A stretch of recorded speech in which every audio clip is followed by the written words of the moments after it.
सध्या गोपीचंद पडळकर आणि आमदार जयंत पाटील यांचा वाद पुन्हा एकदा चिघळलेला आपल्याला दिसतोय.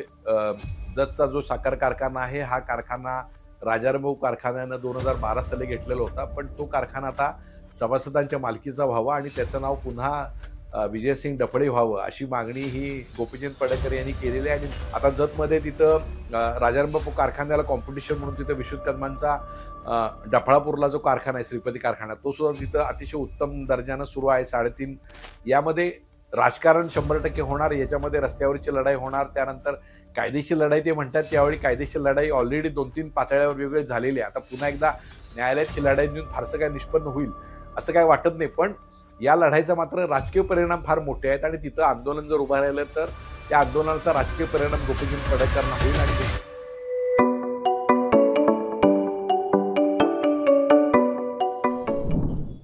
नमस्कार, हनुमंत मोहिते .सोनेरा या माझ्या यूट्यूब चॅनलमध्ये आपल्या सगळ्यांचं स्वागत आहे.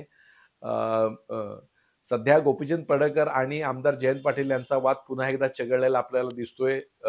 जतचा जो साखर कारखाना आहे, हा कारखाना राजारामभाऊ कारखान्यानं 2012 साली घेतलेला होता. पण तो कारखाना आता सभासदांच्या मालकीचा व्हावा आणि त्याचं नाव पुन्हा विजयसिंग डफळे व्हावं, अशी मागणी ही गोपीचंद पडळकर यांनी केलेली आहे. आणि नुकताच त्यांनी त्या ठिकाणी तशा प्रकारचा फलक सुद्धा त्यांच्या कार्यकर्त्यांनी लावला.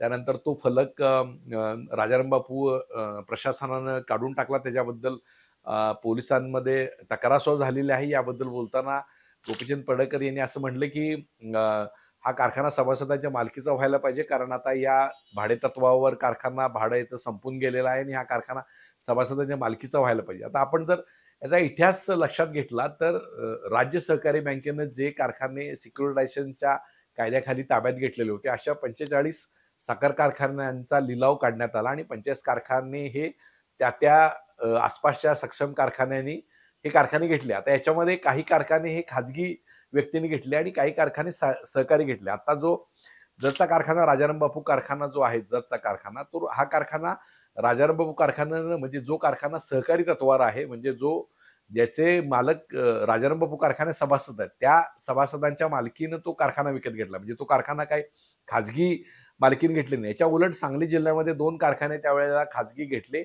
एक तासगावचा कारखाना, तासगाव सहकारी साखर कारखाना, हा संजय काकांनी विकत घेतला. त्यानंतर यशवंत कारखाना जो नागेवाडीचा, तोही कारखाना संजय काकांनी विकत घेतला. आपल्याला आठवत असेल तर त्यावेळेला 45 कारखाने विकत घेतले. त्यावेळेस सगळ्यात मोठे कारखाने हे अजित पवारांनी, त्यानंतर नितीन गडकरींनी, त्यानंतर अशा अनेक मोठ्या नेत्यांनी राज्यातल्या विकत घेतलेल्या आहेत. त्याच्यामध्ये जरंडेश्वर कारखान्याचा विषय आपल्याला माहिती आहे की त्याच्यावरून अजित पवारांना ईडीची नोटीस पण आलेली होती. त्यानंतर शालिंते पाटील यांनी मोठा त्याच्याबद्दल आरोप प्रत्यारोप केलेले होते आणि तो कारखान्याचं प्रकरण मोठं गाजलेलं होतं. तर हे कारखाने जे विक्री झाली, हे कारखान्याची विक्री ही राज्य बँकेमार्फत झाली. त्यामुळे ही कारखान्याची विक्री त्या तत्कालीन परिस्थितीमध्ये राजू शेट्टी असतील, मेघा पाटकर असतील, अण्णा हजारे असतील, यांनी सगळ्यांनी या संबंधात हायकोर्टात याची दाखल केली होती. पण त्यानंतर त्याचं काही फारसं पुढं झालं नाही आणि हे कारखाने आता सुरू आहेत.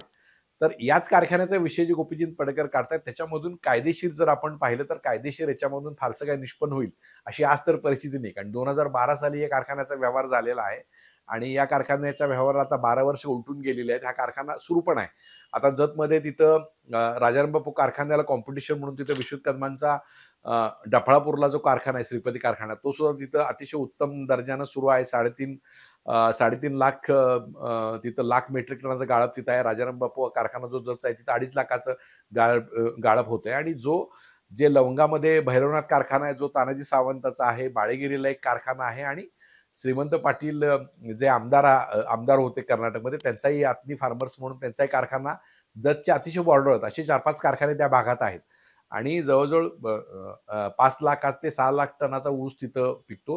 त्यामुळे तिथल्या कारखानदारांना या कारखान्याची आवश्यकता आहे. पण गोपीचंद पडळकर आता का विषय काढतायत, तर त्यांना जिल्हा परिषद, पंचायत समिती आणि नगरपालिका निवडणुकीमध्ये एक मुद्दा पाहिजे आणि तो मुद्दा जयंत पाटलांच्या विरोधात पाहिजे. कारण जयंत पाटील तिथं जतमध्ये आणि खानापूर आटपाडीमध्ये त्यांच्या विरोधात एक आघाडी करण्याचा प्रयत्न करतात, की जी आघाडी जतमध्ये विलासराव जगताप असतील, विक्रमसिंह सावंत असतील, प्रकाश जमदाडे असतील, सुरेश शिंदे असतील, या सगळ्यांना त्यानंतर तमनगोंडा रवी असतील, तर ह्या सगळे नेते एकत्र येऊन एक आघाडी तिथं जतमध्ये स्थापन करण्याची शक्यता आहे. आणि अशीच आघाडी आटपाडीमध्ये सुद्धा तानाजी पाटील असतील, अमर बापू देशमुख असतील, राजेंद्रनाथ देशमुख असतील, त्यानंतर सुहास बाबर, हे सगळे जण आहेत. हे सगळे एकत्र आघाडी करून लढण्याची शक्यता आहे आणि ही आघाडीला एक प्रत्याव्हान देणं आणि ह्या सगळ्या गोष्टींमुळं जयंत पाटलांना डॅमेज करणं आणि जयंत पाटलांचा विषय पुन्हा उपस्थित करणं, या सगळ्या गोष्टी या गोपीचंद पडळकरांना हव्यात. त्यामुळे या सगळ्या गोष्टी आता सध्या होत आहेत.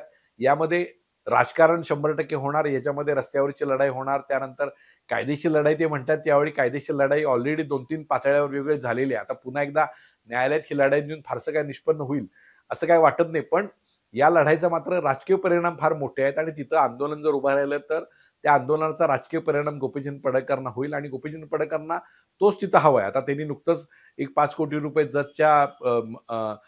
जत नगरपालिकेची इमारतीसाठी आणले, त्यामुळे तोही मुद्दा असेल. पण या सर्व विरोधकांची आघाडी जी त्यांच्या भोवती किंवा त्यांच्या विरोधात उभारते त्यांना टक्कर देण्यासाठी गोपीचंद पडळकर हा विषय काढलाय. अर्थात गोपीचंद पडळकरांनी ह्या जागेचा विषय जरी काढला असला तरी जयंत पाटील आणि त्यांच्या लोकांच्याकडून मात्र गोपीचंद पडळकर यांची सुद्धा काही प्रकरणं येत्या काळात निघण्याची शक्यता आहे. म्हणजे काही देवस्थानाची प्रकरणं जी आतापर्यंत विधानसभेत निघत होती तर ती थेट नावानिशी उद्या जर निघाली जतच्या तालुक्याच्या निवडणुकीत किंवा खानापूर आटपाडी निवडणुकीत तर आपल्याला आश्चर्य वाटणार नाही.